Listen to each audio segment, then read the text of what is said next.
So step one is life causes you to sift and sort and evaluate and decide. Life just gives you contrasts that causes desire to be born.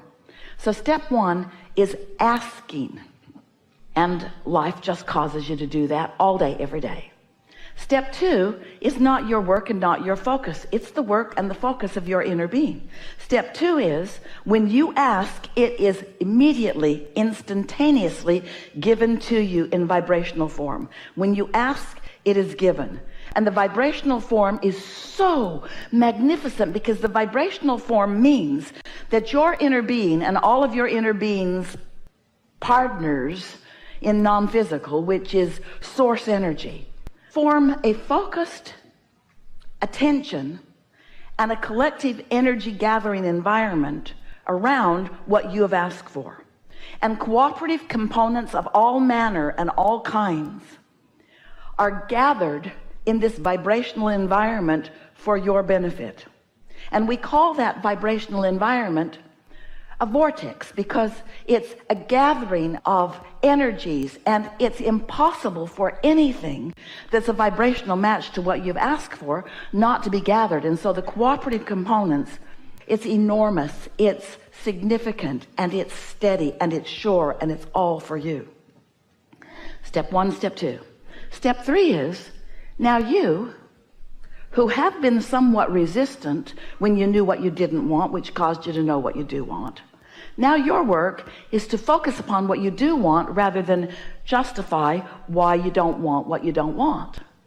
You got to go with the flow of your own new desire rather than stand in stubborn defiance of what you're living, a sort of outraged justification. I need it, I demand it, I want it. That's not going with the flow. That's going against the flow.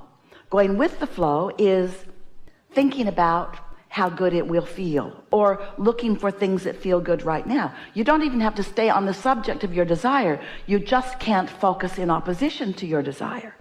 And it's so weird, most of you do. I want more money, but I don't have enough. And you join together with other complainers to talk about how hard life is. I want a boyfriend, but where are all of them? They're all taken. All the good ones are gone. No, they're not. They're out there looking for you too. But when you focus in opposition to what you want, then you hold yourself in a place where you can't receive. And that's what step three is. Step three is practicing thoughts of positive expectation. Step three is thinking about what you do want rather than what you don't want. Step three is feeling worthy enough to receive what you want.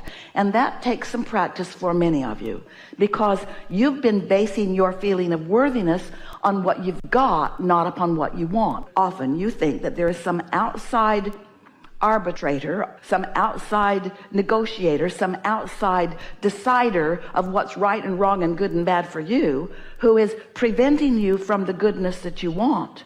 And there isn't. It's only you and your own resistance, because all that you know as good is rooting for you, is there in your vortex of creation, is there with the cooperative components, just calling you home to it, calling you in the direction of it. And when you turn ever so slightly and you begin moving in the direction of your desire, you begin to feel the relief as your resistance releases little by little, until eventually you can feel the utter satisfaction of going with the flow. It doesn't require work on your part. It doesn't even require action. Although action with the flow is so much fun. Action against the flow is struggle. So step one, step two, step three. Step four is just getting really good at step three. That's all. Step four is the mastery of step three. Step four is finally accepting that you're supposed to feel good and allowing yourself to, and even working toward feeling good, even when the conditions around you don't easily lend themselves to that. Step four is wanting so much to feel the satisfaction of alignment that you have some tricks up your sleeve or some good ideas in your pocket that you can get out any time to help you to lean in the direction of feeling good. And then step five is when you're so used to feeling good and you witness something contrasting, and you embrace and relish the contrast because you know the value of step one. Oh, good. Something else to want. Oh, good. Oh, good. Oh, good. Negative emotion, which is pointing out to me some paths of resistance that I'm still carrying around that aren't serving me, and my perfect opportunity to release more resistance so that I'm more in the flow. So you are powerful creators, and you are doing extremely well.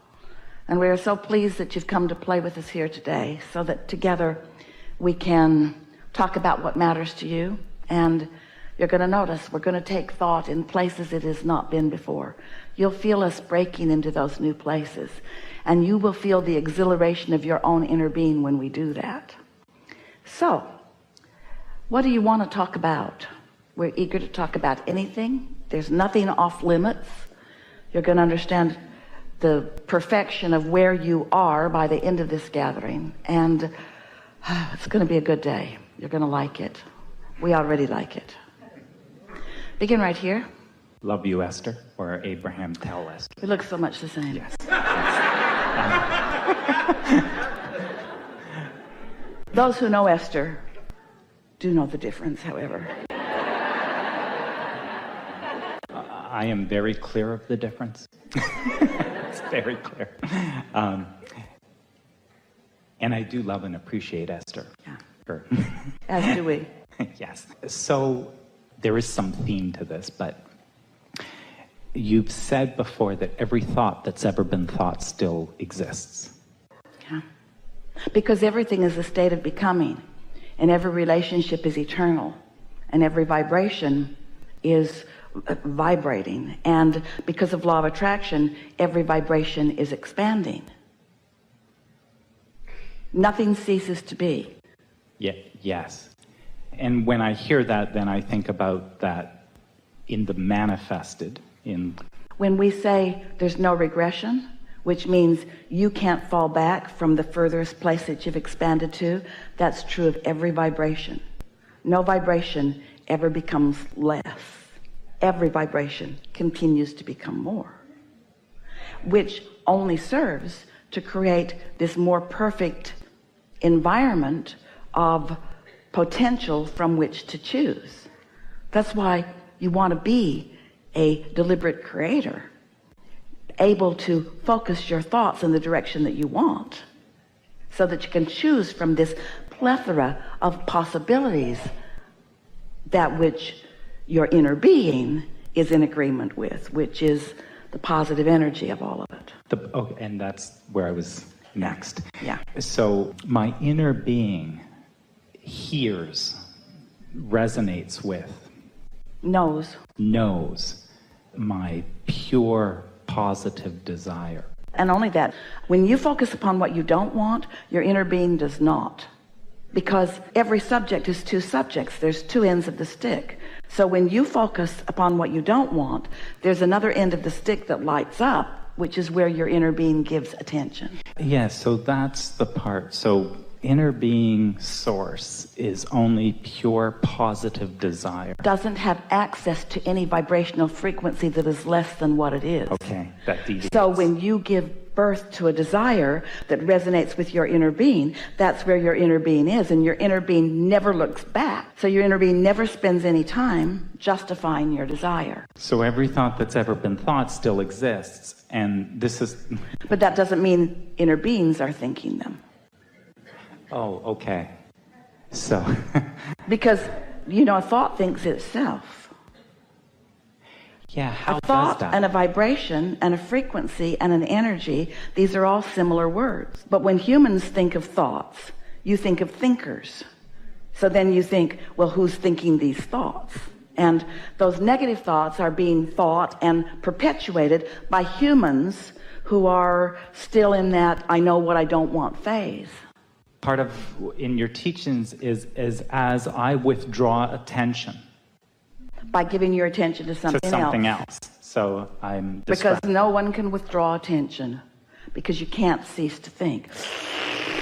I'm not going to think about that. I'm not going to think about that. I'm not going to think about that. I'm not going to think about that thing I'm thinking about. I'm not going to think about that thing I'm thinking about. I'm not going to think about it. I'm not going to think about it. The whole time you're not thinking about that thing you're not thinking about, it's getting bigger and bigger and bigger and bigger and bigger. But you're not thinking about it, but you're not thinking about it. You're thinking about it, but you're not. You don't think you're thinking about it, but you're thinking about it because you can't stop thinking about it as long as you're focused on it. You're thinking about it. Yeah. Yeah. Yeah. Yeah. So if I can distract myself and with shift attention, activate a different vibration. It's interesting, even the word distraction, feel how distraction means not thinking about that. Where attraction or attention, so rather than distraction, I want to give my attention. Now we're talking about all those thinking things. Let's just switch it up just a little bit. And instead of thinking about what we're thinking about, let's start thinking about what we're feeling. So if you let the distraction be, I want to feel good. I want to feel good. I want to feel good. It's an easier switch because your inner being is thinking about what you want to think about. And it doesn't take very much of you thinking about how good it would feel to think about what you want to think about to hook in to what your inner being's thinking about, and then you're off and running. Yeah. So there's something there that knowing that intention, that wanted, and it's feeling my way into that feeling. There's two sides to every equation. There's unwanted and wanted. And every time a subject comes up, it really is like a long stick with both ends on it. And when you step into a situation, you're somewhere along the spectrum of that stick, from all the way not wanted to all the way wanted and something in between. So when you hold knowledge that this is just a vibration, like a musical scale almost, and that you could pick any note that you want to, and that your inner being has already picked the note, and you just think about what that note sounds like or what that note feels like, then instead of sorting it out any further, if you understand that you've already sorted it out and you've already launched the rocket and your inner being has already got hold of it, and now your work is simple, just feel your way to it, then before you know it, you're in alignment with your inner being, and the progression of that positive thought then starts flowing into your mind. That's why we call it the receiving mode. For a while we were saying to you, so you've created this vortex and now you got to get in it. You got to get in there. And you didn't really like the idea of that. We wrote 2 books about it trying to convince you that if you would just get in there, that you'd feel so much better. But it felt odd to you. How do I get into something I can't even see? We said, feel your way in. Oh, thanks a lot, Abraham. That's really helpful. But we wanted you to understand the concept of it. And so then we came to helping you to realize that there's a vibrational frequency there that is full of ideas and full of a path to everything you want. Full of impulses and ideas and paths and rendezvous and the exhilaration of life, that anything you want can manifest right before your eyes with you right in on every step of it, which is just the way you like it. But that you've got to be in the receiving mode, which means you've got to be in the vibrational vicinity of what's in your vortex, which means since your vortex is a very high frequency because there's no resistance within it, you've got to allow your own vibration to rise. And when you do, then what's in your vortex flows into your mind, ideas and impulses. And once you get into that mode where an idea flows and you follow it and you see the payoff, so you understand that what you did was you quieted your mind enough that you allowed your vibration to rise, because when you were not perpetuating a lower vibration, then a higher vibration just took over, because that's what's natural. Just like when you let go of the cork, it will float. When you let go of your vibration, it will rise. And then when you start receiving ideas, then you understand, that's the receiving mode. That's what it feels like to be in the receiving mode of my vortex. That's what it feels like to be in such concert with my inner being that in snatches of time, I know what my inner being knows. That's really what Esther demonstrates when she allows us to flow through it.